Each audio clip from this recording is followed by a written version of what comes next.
지지로는 와도 좋지만 천간으로 오면 안 좋은 것이 있으니 한번. 신유. 이게 무슨 격이에요? 투출 정관격이거든. 근데 운에서 만약에 천간으로 이런 게 오면 되노? 이런 게 오면 이 사람이 원래 이런 운이 오면 되겠까? 간목이 관은 나를 지배하는 글자거든. 정관은 그래도 합리적으로 지배합니다. 정관은 합리적으로 나를 다스려요.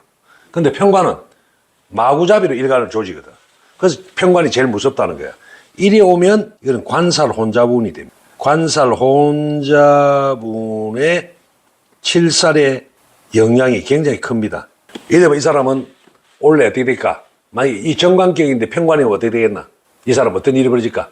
자, 관이, 직장이 안정적인 관이 있는데 편관이 오잖아? 그럼 이거는 뭐야?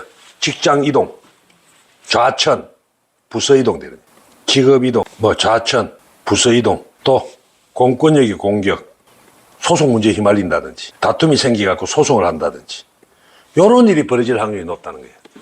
자, 요럴 때 천간으로 오면 불리하다는데, 여기 지지로 오면 또 다르다는 거지. 지지로 오면 운에서 이거는 천간의 뿌리가 되는 거예요.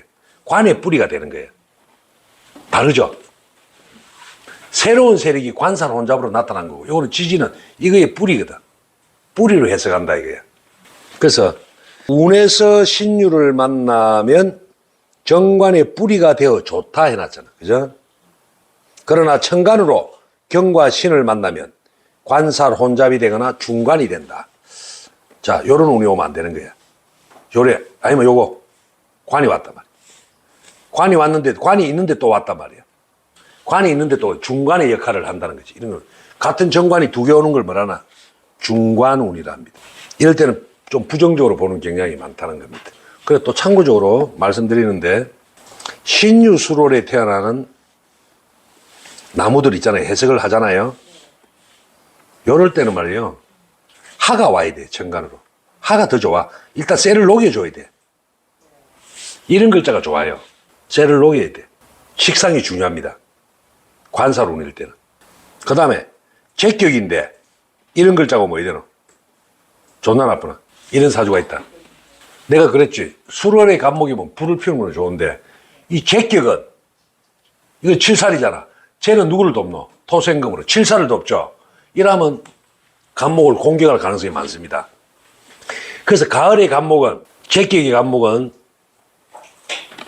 쟤를 용납하지 않고 또 관살도 쟤를 용납하지 않는다고 합니다. 이런 운이 와도 안 돼요. 왜? 쟤가 누구를 돕나? 살을 돕는 거야. 관살을.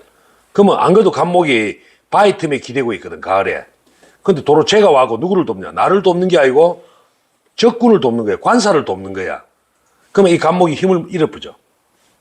그런 뜻이 있습니다. 아까 했지만 그 밑에 봅시다. 오행십성들은 중복이나 음양이 혼잡하여 투출하면 중복되는 건 안 좋댔죠. 이런 거. 관이 중복되는 거. 이런 거는 관살 혼잡이란단 말이에요. 네? 관살이 혼잡돼도 중복돼. 그 다음에 아니면 이래 되는 거. 이건 중관이라거든. 이런 건 안 좋아. 머리에 삿갓이 두 개니까. 관은 하나만 있어야 돼. 탁한 사주가 좋을죠. 근데 이래 있잖아. 그 다음 특히 정관이 이미, 특히 그 우명활 있죠. 특히 정관이 있는 사주는 운에서 정관을 다시 만나면 이거 하나만 있는데 봐봐. 이 정관이 하나 있잖아. 사주에. 정관은 좋잖아.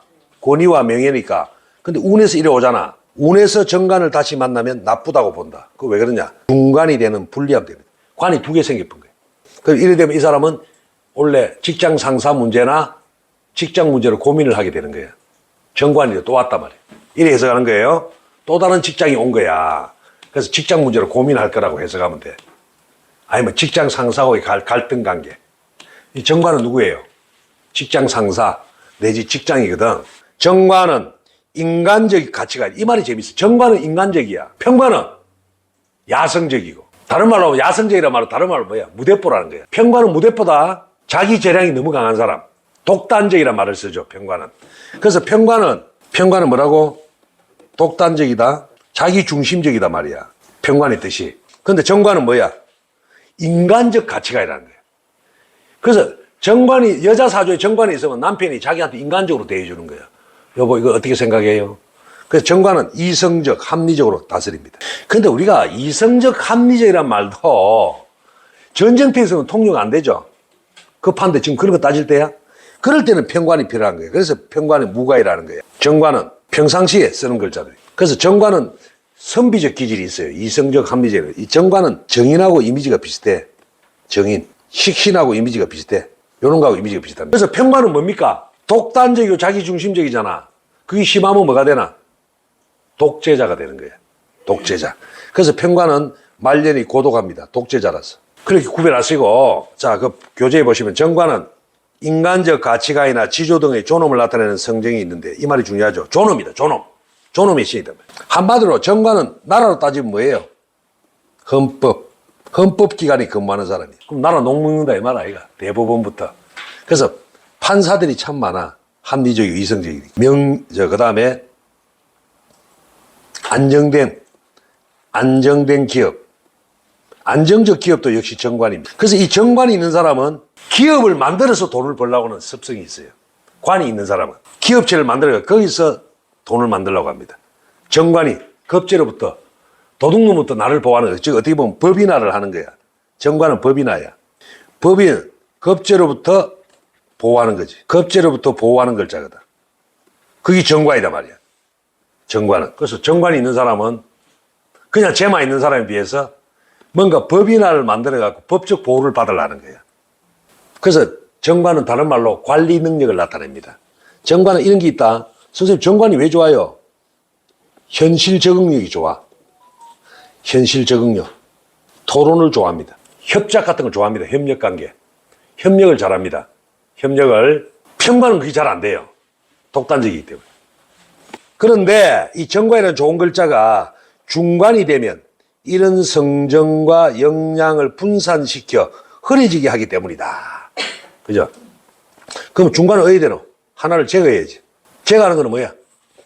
합이나 충으로. 또 오행이 중복하더라도 관살이 모두 있는 음양혼잡이 되면 어디 되노? 그 불리함은 더 크죠? 관살혼잡은. 이런 거. 정관만 있는 게 아니라 평관이 같이 있는 거. 이러면 이 폐가 큽니다. 간목이 못 버팁니다. 그럼 이 여자는 어떻게 되겠노? 만약 여자 사주다 이러면 이 간목에 여자가 있다. 남편도 있고 애인도 있는 거잖아. 이 사람은 어떻게 이 평관으로 올 때 애인을 만나면 큰일 납니다. 박살 납니다. 이 간목은. 꼼짝마가 됩니다. 그럼 이게 잘못하면 소송으로 가는 거예요. 강제 집행력이거든. 강제적으로 나를 조지는 거거든.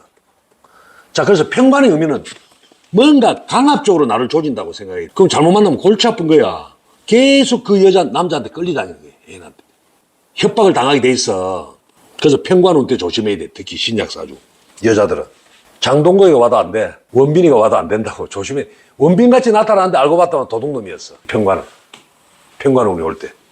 그래서 해놨죠. 그 불리함은 중간일 때의 불리함보다 더욱 크다 해놨죠. 더욱이란 말이 들어오잖아. 평관이 그만큼 무섭다는 거야. 특히 신약사주의 평관 여자. 신약사주의 평관은 어떻게 되나? 깡패 같은 남편을 만날 가능성이 있어요. 신약사주의 여자가. 평관은 깡패 같은 남자야. 나를 계속 괴롭히는 거예요. 내 주변에 그런 인간이 하나 있었는데 날마다 마누라 줍해가지고 마누라 도망가버렸어.